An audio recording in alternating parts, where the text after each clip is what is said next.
Hello again, welcome to Shed Talk, my weekly magazine video series looking at the keeping, breeding and showing of cage birds with a particular focus on the exhibition style budgerigar. So in this episode, as promised in the last, we will get the lutino out and find a partner for him. I've got one in the flight that I think I'm going to use, but we'll get them out and have a quick look at them in the show cage. And if they look all right, we'll pop them into the breeding cage. This will be the last pair that I'm going to put down in this breeding season. I am going to split up a little bit early than I normally would do. There are a couple of reasons for that, and perhaps I'll talk about that also at the end of the episode. But we'll have a look at that pair, pop them in the breeding cage. We'll also have a look at see how the remainder of the breeding budgerigars are going and see whether the slight turnaround in fortunes in the last episode has continued into this episode. And of course we won't forget, we will have a look at Fifes from breeding to bench and see how the breeding season, or that first round in this new breeding season for the Fifes, is going. As always, please do feel free to comment on anything you see in this episode or any future or any of the past episodes, and anything you'd like to see in a future episode. And if you're not yet a subscriber, please do subscribe to the channel, and of course don't forget to hit the bell for early notifications, and of course please do hit the like on the video. All the likes, you know, help to promote the channel and help the channel to grow. Anyway, let's get that lutino out and we'll take a quick look at him and the partner we've got for him. So the final pair to go down then is going to be these two. I did say I would try and find the lutino another hen. Not sure this hen is good enough for him, but it's the best I've got in the flight at the moment. And she will add, so in terms of what she will add to him, I think she'll add a little bit of width and possibly a little bit of depth of mask. She's got a bit more head about her, if that makes sense. So she's got a bit more width between the eyes, and so I'm sort of hoping that,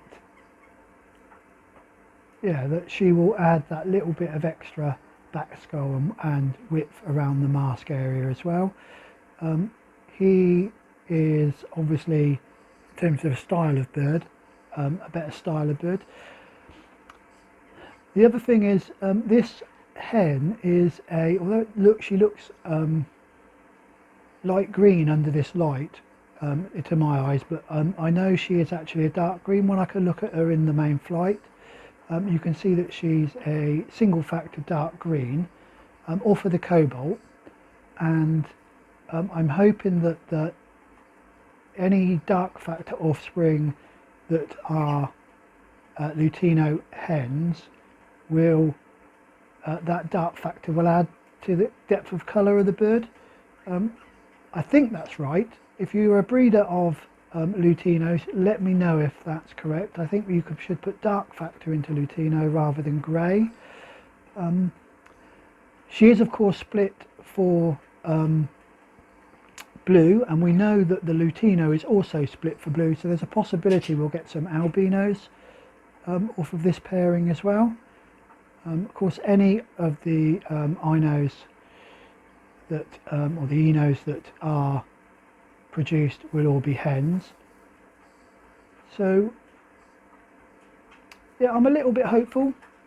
This will probably be the last pair that I'm going to put down. That I'm going to put down this season.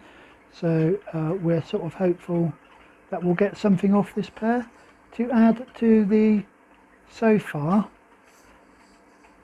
moderate, I would suppose, moderate breeding season we've had this year. You can see her face. She's got quite a nice face on her, although she really is sat down on the perch. She sat better actually in the flight, but certainly not showing very well at all at the moment. So anyway, there we go. That's the next, or the final pair that we're going to put down. I don't think I said this, but I did say she's off of the cobalt, so she is a 2023 rung bird. So this will be her first time in the breeding cages. We haven't tried her yet this year. So there we are. Final pair, the lutino cockbird and a normal dark green hen. Well, I've popped that last pair back into the cage number 6, so let's just hope they do produce something before I shut down. I did say I was looking at closing down a number of the cages excuse me, and that's still my plan. So in here so far, I've in terms of the cages that I've shut down or beginning to close down, cage number 3, I've taken the cockbird out of there now, and the hen's just going to have a rest. I'm gradually removing the final few eggs that she has in there. Cage number 2 we're going to keep going for a bit longer for 2 reasons really. First one is I want to try and get something else off of this dominant pied. Unfortunately the first round's clear, so I'm going to let them go a second round. The other thing is if I have any problems, at least I will have that pair going for a second round alongside the lutino, newly put down lutino pair, so gives me somewhere to move eggs to. Cage number 1, cockbird is now out and back in the flight. Hen is still in the cage having a normal little rest before I put her back. I haven't turned the nest box round yet, but I will do very, very shortly. Pardon me. Cage number 4. We're still waiting on those 3 eggs that we moved from cage number 1 into there to hatch. I think, and I've had a look at the first of the eggs that was due to hatch. It's now about 2 days overdue. I think that is dead in shell. I don't think it's addled. I think it's dead in shell. But the other 2 still look, you know, that nice colour. So there's still hope that we're going to get 2 of those eggs hatched. But we'll have to wait and see. It may be that we're going to be unlucky with that cage as well. And cage number 5, the final cage, is the pair that's rearing the eggs from cage number 3. So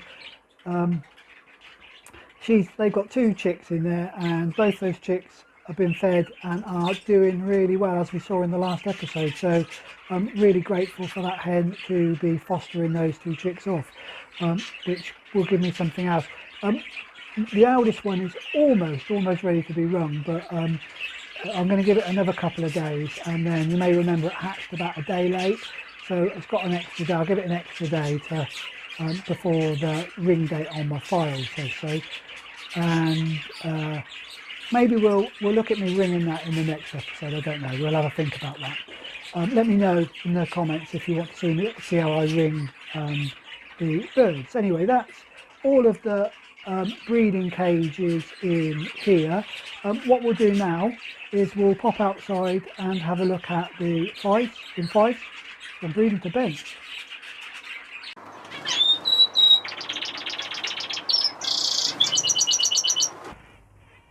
So here we are again, back out here in the Finch and Fife light to talk about Fife from breeding to bench.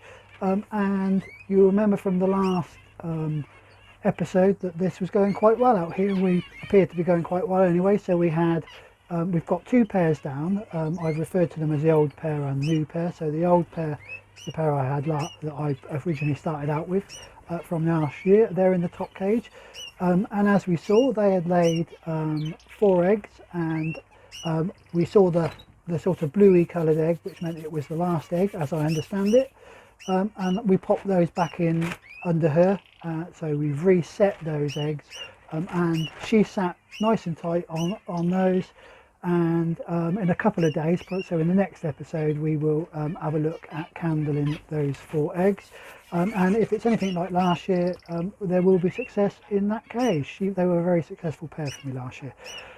And so the other pair, so the new pair, the pair that's in the middle cage behind me, that's an outcross cockbird, I hope, with a one of my hens. Now I thought it was the other way around, you might remember. So they laid a total, or she laid, the hen laid another, again laid a total of 4 eggs. I misjudged it slightly in that I thought the third egg looked like the last one. It looked bluey in colour to me, but there was another egg laid the following day after I'd set them. So so one of those eggs is a day behind, but I'm not sure that's going to matter. Those people that regularly breed canaries, let me know. I wouldn't have thought it would matter too much. But there are only 4 eggs in there, so if the other bird isn't a hen, or sorry, if the other bird is a hen, the one I thought was a hen originally, if it is a hen, it's certainly not laying in that nest. So I'm sort of hopeful that I may have gotten round the wrong way, and I may have a hen and a cockbird in there. Again, in the next episode we will candle those eggs, and I suppose that will be the proof of the pudding, won't it? You know, if they're all clear, we'll have to have a rethink about that particular pair and what we do. What I think, this is just what I'm thinking, what I think I will do is move, if they are clear, is move the outcross that I thought was a hen into the bottom cage, and then put a nest pan in there and just see if she starts to build up. If she starts to build up, then I know that she's definitely a hen, and I will get one of my spare cock fifes out of the flight, the best of the cockbirds that I've got in there, and we'll put that cockbird to her. If it turns out that that is a cockbird in there, then what I might do is get another hen out from the flight and run that cockbird across 2 of my hens. I need to think about that. Let me know in the comments whether you think that would be worthwhile, particularly at this late stage, as he's been in with that one there for a while now. Anyway, that's where we are out here in the with the Fifes.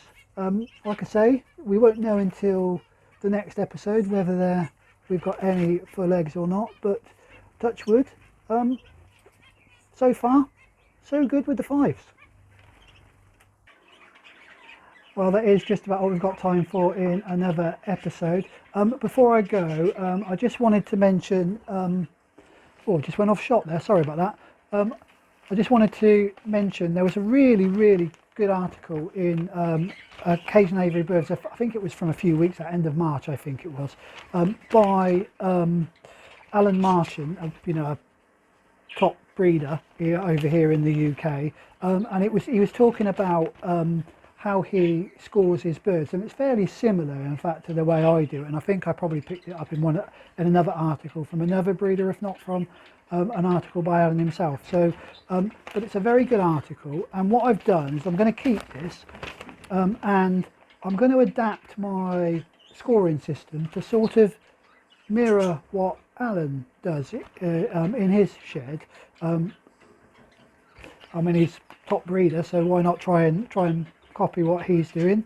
The other good thing about the article is it explains a little bit about what he looks for, so I think that's my plan, will be to adapt that slightly, or adapt my scoring system slightly, and then to follow what he's looking for, and see if I can get a bit of a more critical eye over some of the birds.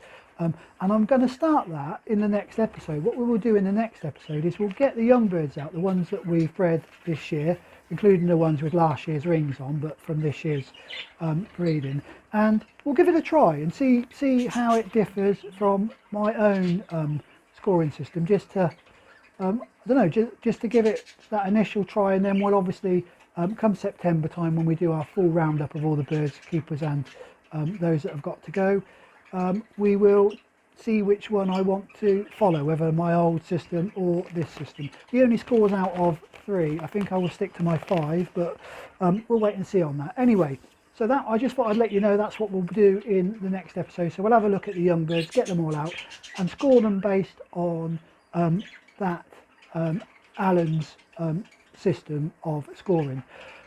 As I say, all we got time for. If you did enjoy the show, don't forget to do hit the like button, and of course if you're not yet a subscriber, then do subscribe to the channel. I will leave you with a few pictures of the winning birds that were at the Oxford 1910 Young Bird and Barhead show. So I'll leave you with a look at those winners, but whilst you're doing that, as always, do stay safe and enjoy your birds.